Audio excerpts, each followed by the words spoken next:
Сәлеметсіздер ме, құрметті оқушылар? Физика сабағына қош келдіңіздер. Бүгінгі сабағымыздың тақырыбы ампер күші, сол қол ережесі.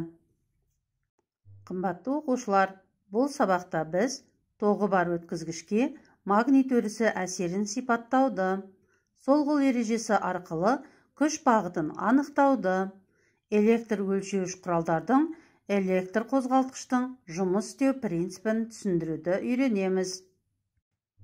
Алдыңғы сабақта дөңгелек және шексіз түзу тоғы бар өткізгіштердің индукциясы, бұрғы ережесі, магнит индукция векторы қасиеттері мен формулаларын білдік. Олай болса, сіздермен үй тапсырмасын пысықтау мақсатында я немесе жоқ әдісі бойынша тапсырманы орындап көрейік. Сонымен балалар, тапсырманы орындап болсаңыздар, онда өз жауабыңызды тексерейік. Бірінші тапсырма. Я, дұрыс, тоғы бар өткізгіштің айналасында магнит өрісі бар екендігін дат ғалымы Эрстед анықтады. Екінші тапсырма. Жоқ, электр тоғының тек қана магниттік әсері кез келген жағдайда және кез келген ортада байқалады. Үшінші тапсырма. Жоқ, керісінше, егер екі параллель өткізгіштерде тоқ бағыттас болса, олар тартылады, ал тоқтардың бағыттары қарама-қарсы болса, онда олар тебіледі. Төртінші тапсырма. Я, жіңішке жіпке ілінген тоғы бар өткізгіш жолақты магнит өрісіне перпендикуляр орналасады. Бесінші тапсырма. Жоқ, француз физиктері Био және Сабр тәжірибе жүзінде түзу тоғы үшін магнит индукциясының шамасын анықтады. Алтыншы тапсырма. Жоқ, Био Сабр Лаплас заңы бойынша магнит индукциясы орам радиусына кері пропорционал болады. Жетінші тапсырма. Я, түзу және дөңгелек тоқтың магнит өрісі күш сызықтары бағытын бұрғы ережесімен анықтайды. Бүгінгі сабағымызды бастамас бұрын сіздермен бірге мына бір суреттерге назар аударайық. Көріп отырған суреттер бойынша қандай айырмашылықтар мен ерекшеліктер байқап отырсыз? Себебі неде деп ойлайсыз? Дұрыс. Бірінші жағдайда кілт тұйықталмаған. Өткізгіште тоқ жоқ кезде магнит өрісінің ешқандай әсері болмайды. Екінші жағдайда кілт тұйықталды. Өткізгіш бойынан тоқ жүрген кезде магнит өрісінің әрекетінен солтүстік полюсіне қарай өткізгіштің тартылғандығын көріп отырмыз. Үшінші жағдай. Тұрақты магнит полюстерін ауыстырған кезде тоғы бар өткізгіш магниттен кері қарай тебілгендігін көріп отырмыз. Магнит өрісі әрекетінен өткізгіштің тартылатынын және тебілетіндігін байқап отырмыз. Олай болса, берілген суреттерден көріп отырғанымыздай, тоғы бар өткізгішке магнит өрісі тарапынан әсер ететін күшті ампер күші деп атаймыз. Француз физигі Анре Мари Ампер 1820 жылы эксперименттік түрде магнит өрісі тарапынан тоғы бар өткізгішке әрекет ететін күштің өткізгіштегі тоқтың күші мен оның белсенді бөлігіне және магнит өрісінің шамасына тура пропорционал екендігін көрсетті. Ампер күшін формула түрінде жазар болсақ, F тең B көбейтілген I көбейтілген дельта L көбейтілген синус альфа. Мұндағы V магнит индукциясының векторы, I өткізгіштегі тоқ, дельта L өткізгіштің белсенді бөлігінің ұзындығы, альфа индукция векторы мен өткізгіштің арасындағы бұрыш. Тоғы бар өткізгішке магнит өрісі тарапынан әрекет ететін күштің шамасы өткізгіштің магнит өрісінде орналасу жағдайына тікелей тәуелді. Егер тоғы бар өткізгіш магнит өрісі индукция сызықтарына перпендикуляр орналасса, яғни 90 градус бұрыш жасай орналасса, онда күштің шамасы ең үлкен мәнге ие болады. Өйткені синустың 90 градустағы мәні 1-ге тең. Бұл кезде күш максималды күшке ие болады. F максимал тең B көбейтілген I көбейтілген дельта L болады. Ал тоғы бар өткізгіш магнит өрісі индукция сызықтарына параллель жатса, онда күштің нөлге тең екендігі белгілі. Өйткені альфа 0 градус болса, онда синустың 0 градустағы мәні 0-ге тең. Онда мына көбейтінді толықтай 0-ге теңеседі, F күшіміз 0-ге тең болады. Осы ампер күшінің формуласын түрлендіру арқылы магнит индукция векторын анықтайық. Магнит индукция векторы деп бойынан бірлік ток өтетін, бірлік ұзындықтағы өткізгішке әрекет ететін магнит өрісінің максимал күшін анықтайтын физикалық шама болып табылады. Халықаралық бірліктер жүйесінде магнит өрісінің индукциясы Тесламен өлшенеді. Бұл бірлік серб физигі Никола Тесланың құрметіне арналған. 1 Тесла тең болады 1 Ньютон бөлінген 1 ампер көбейтілген метрге тең. Тақырыбымызға байланысты негізгі кілттік сөздерге тоқталып өтейік. Бұл кілттік сөздер сіздерге 3 тілде беріліп тұр. Сөздерді есте сақтаңыздар. Ампер күшінің бағытын сол қол ережесі бойынша анықтайды. Егер сол қолды магнит өрісінің күш сызықтары алақанға кіретіндей, ал 4 саусақты ток бойымен бағытталатын етіп ұстаса, онда 90 градус бұрыш құрайтын бас бармақ ампер күшінің бағытын көрсетеді. Сол қол алақаны үнемі солтүстік полюске қарап тұруы керек.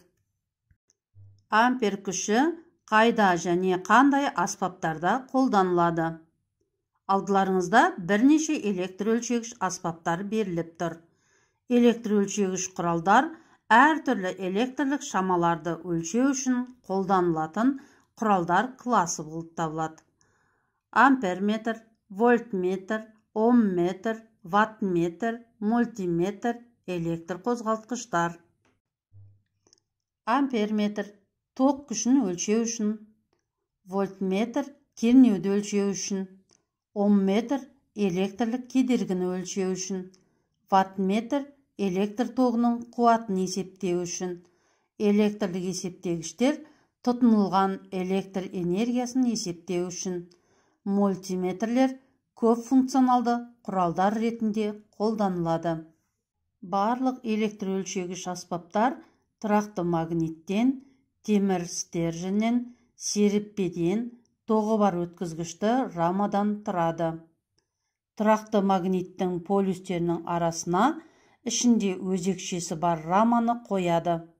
Ток рамаға темірден жасалынған шиыршық серіппелер арқылы келеді.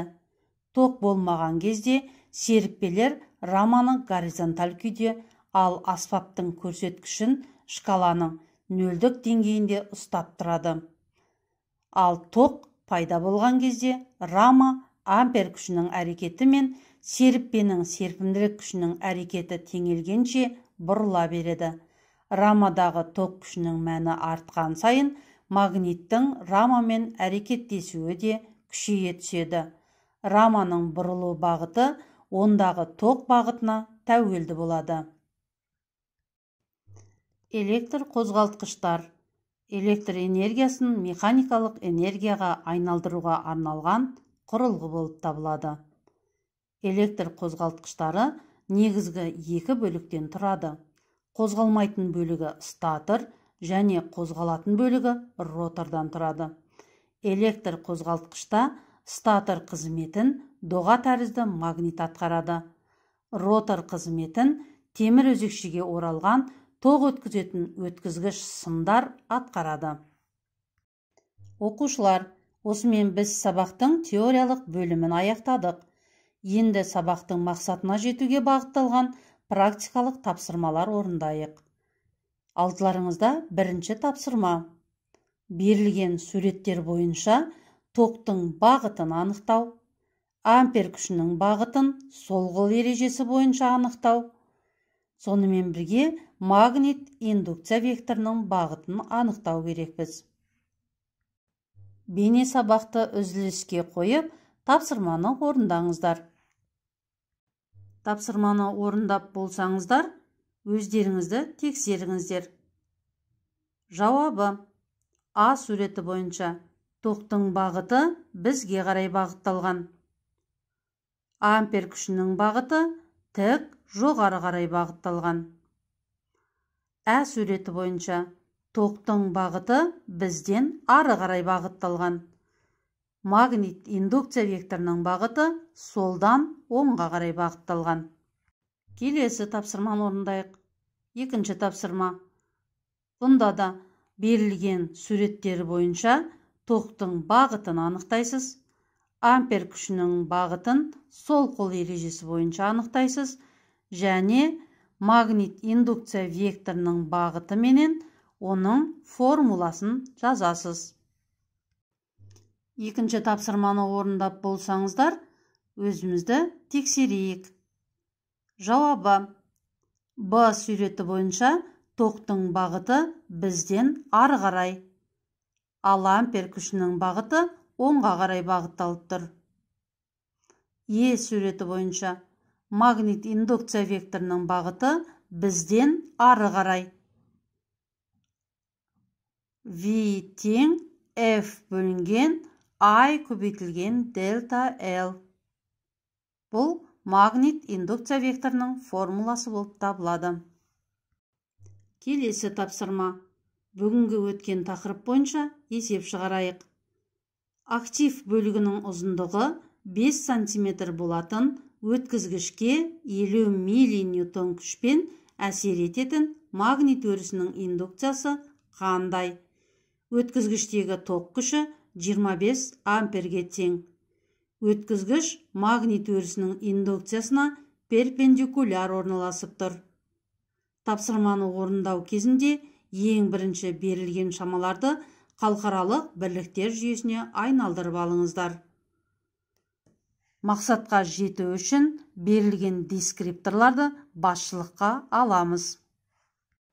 Бейне сабақты үзіліске қойып, тапсырманы орындаңыздар. Тапсырманы орындап болсақ, өздеріңізді тексеріңіздер. Берілген жауаптардың қаншалықты дұрыс екенін салыстырайық. Ұсынылған дескрипторлар арқылы өз жетістіктеріңіздің сапасын бағалаңыздар. Бірінші, физикалық шамаларды халықаралық бірліктер жүйесіне айналдырдыңыз. Екінші, ампер күшінің формуласын түрлендіре алдыңыз.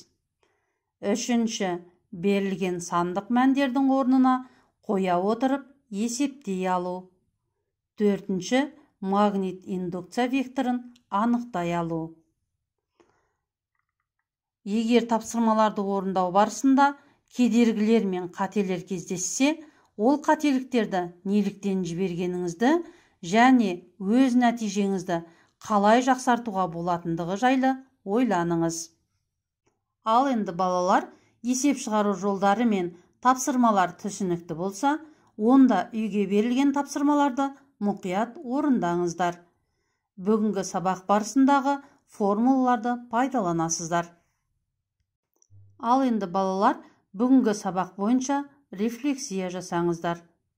Берілген көп нүктенің орнына тиісті қажетті сөздерді қою арқылы сөйлемді аяқтаңыз. Ампер күші сол қол ережесі тақырыбы бойынша қосымша ақпараттарды экранда ұсынылып отырған ресурстардан алуға болады. Бұл 10-шы сынып оқушыларына арналған физика оқулығы, сондай-ақ осы тақырып бойынша интернет ресурстары. Қымбатты оқушылар, осымен біз бүгінгі сабағымызды аяқтаймыз. Келесі кездескенше сау болыңыздар.